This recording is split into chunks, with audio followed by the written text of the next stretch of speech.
Investigação dessa operação golpe de mestre aqui em Niquelândia? Aportaram a essa promotoria de justiça alguns documentos encaminhados pela atual gestão ao promover um pente fino, né, em alguns benefícios que foram concedidos ao final da gestão anterior. E esses benefícios eles foram inicialmente suspensos, né, eles foram cancelados por terem sido concedidos em um momento vedado pela lei eleitoral, e posteriormente foi apurado aqui, já no decorrer da investigação, que os documentos que lastrearam a concessão desses benefícios teriam origem questionada, e posteriormente confirmou-se que eram falsificados, né? E isso resultou, obviamente, no desenrolar de todos os crimes que estão sendo apurados no âmbito dessa investigação. Começou quando a investigação? Esses documentos eles foram encaminhados em março deste ano. A partir de então a gente ouviu algumas pessoas, né, foram coletadas algumas informações também perante outros órgãos, análise documental e oitiva de pessoas, de testemunhas e outras pessoas que teriam conhecimento sobre esses fatos. O fato criminoso, como ele acontecia? Assim, o esquema assim, Isso ainda está sendo apurado, como eu esclareci. O que foi apurado até o momento é que essa instituição fornecia a esses alunos de mestrado, né, que cursaram o mestrado aqui na cidade, através dessa instituição, documentos, declarações de conclusão de curso falsificados, ou seja, referentes a uma instituição de ensino supostamente parceira dessa outra entidade, dessa entidade que a gente está apurando, mas que não foram confirmados pela instituição declarada na documentação. Era uma instituição nacionalmente conhecida que negou a autenticidade desses documentos. Então, esses documentos falsos eram disponibilizados para esses servidores e, com esses documentos em mãos, esses servidores fizeram um requerimento administrativo e, em poucas semanas, esses requerimentos eles foram concedidos pela gestão anterior. É bom salientar, isso eu considero de elevadíssima importância, que o município vive uma situação, isso já há alguns anos, de inteira calamidade financeira. Inclusive, o próprio prefeito anterior já havia declarado, expedindo um decreto declarando a calamidade financeira do município. E o que comprometeu no final do ano, inclusive, a execução de serviços básicos, como saúde, a própria educação, e uma série de serviços foram comprometidos em virtude dessa insuficiência financeira que o município vem passando nos últimos anos e, notadamente, no final do ano anterior, para justamente custear esses serviços essenciais. E nesse contexto, mesmo com todo esse contexto, esses benefícios foram deferidos, dentre outras irregularidades. Também essa é uma que a gente pode pontuar, seja justamente essa situação que inviabilizaria, o município não tinha capacidade financeira para efetuar o pagamento dessas gratificações. Tanto que os salários, né, dos servidores dos meses de novembro e dezembro não foram pagos. O que demonstra, sem sombra de dúvidas, de que o município não tinha condição de conceder essas gratificações. E mesmo assim elas foram concedidas e suspensas já no início do ano, nessa nova gestão que identificou essa irregularidade. E a falsidade foi posteriormente, como eu falei, apurada, onde desencadeou toda essa situação que está sendo investigada hoje e que resultou nessa operação. Quantas pessoas foram presas de início, promotor? Foram 3 mandados de prisão temporária, todos eles cumpridos, 16 mandados de condução coercitiva e 4 mandados de busca e apreensão.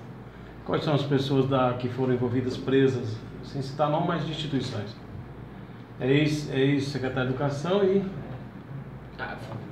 Foi presa, né? Está presa temporariamente a ex-secretária de Educação, uma representante sindical aqui do município, presidente do Conselho Municipal de Educação também, e servidora do município, e a proprietária, né, sócia administradora dessa entidade, dessa faculdade que está sendo investigada, dessa instituição de ensino que está sendo investigada.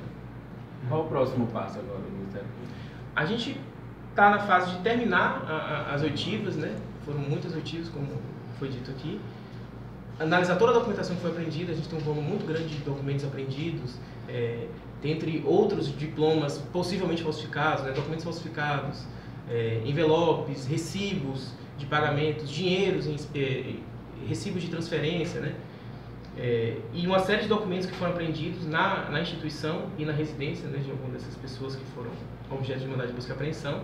A gente tem que analisar essa documentação, confrontar com o que a gente já tem e com os depoimentos que foram colhidos hoje, proceder à oitiva de outras pessoas que acabam surgindo no decorrer da investigação, para dar seguimento à investigação e propor ação penal o mais rápido possível, até porque nosso interesse, obviamente, é fazer com que tudo tenha um bom termo, né?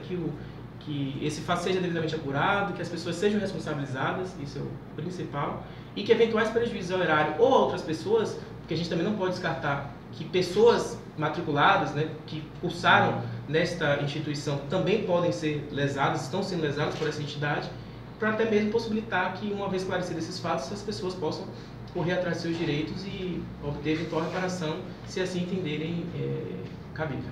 Você tem um total de certificados emitidos? Esses certificados supostamente fraudulentos?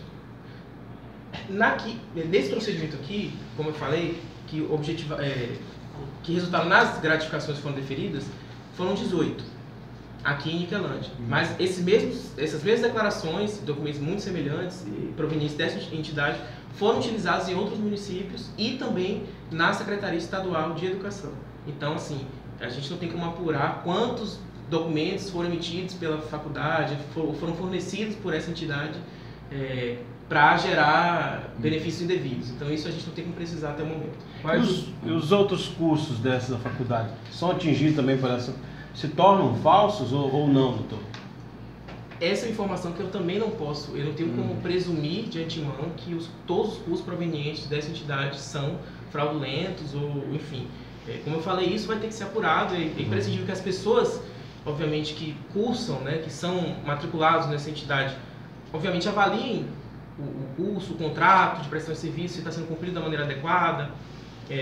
A gente não tem como eu falei, indicar de antemão que todos os cursos provenientes dessa entidade são fraudulentos. O que está sendo investigado é um curso específico de mestrado e documentos emitidos por essa faculdade. O que a gente tem até agora é que essa faculdade, essa instituição, forneceu nos últimos anos e nos últimos meses, forneceu documentos cuja autenticidade foi negada pelas instituições supostamente parceiras dessa entidade. Doutor, fala pra gente quais foram os crimes assim, cometidos que está sendo sob objetos de investigação nesse processo.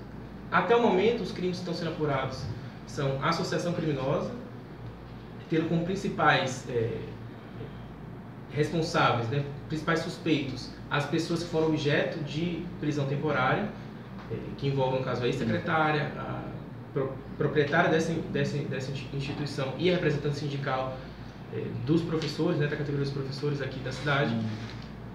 Estelionatos em série praticados contra o município, né, lesando o erário municipal, na medida que foram apresentados documentos falsos para obter benefícios indevidos, além de falsidade documental, falsidade ideológica e outras fraudes que estão sendo apuradas até o momento. Sem prejuízo também, como eu falei, de outros crimes cuja materialidade a gente vai poder apurar ao longo da análise documental de tudo que foi apreendido na presente data. Sem prazo ainda para concluir, né?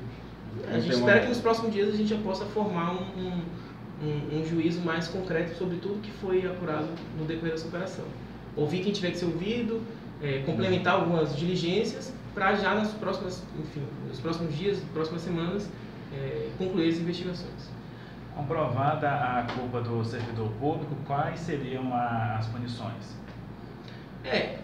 Aí nesse caso o servidor está sujeito a 3 responsabilidades, né? Tem a administrativa, que fica a cargo do ente público mesmo, internamente. Tem a civil, que seria proveniente de uma ação de improbidade administrativa. Como eu falei, já existe procedimento aqui para apurar esses fatos, a responsabilização civil decorrente desses fatos. E criminalmente também tem todas as sanções criminais, entre elas, obviamente, pena privativa de liberdade, uma vez condenados por esses crimes. Então são 3 esferas de responsabilidade distintas, né? Uma não vincula a outra. E todas elas todas elas vão ser apuradas e, obviamente, efetivadas quando tudo isso estiver esclarecido. Se limita somente a essas conduções ou pode haver alguma nova fase dessa operação? O volume de informações hoje é bastante grande. Assim, a gente apreendeu uma série de documentos, tem notícias de outros fatos que ainda não haviam sido, digamos, objeto do nosso conhecimento, então surgiram possíveis outros crimes que foram apurados em virtude dessa operação de hoje. Então é possível sim que ela tenha desdobramentos e que demande outras investigações, né, outras fases para atender, né, para abarcar o máximo de investigados, de pessoas envolvidas, para obviamente que ninguém saia impune, né?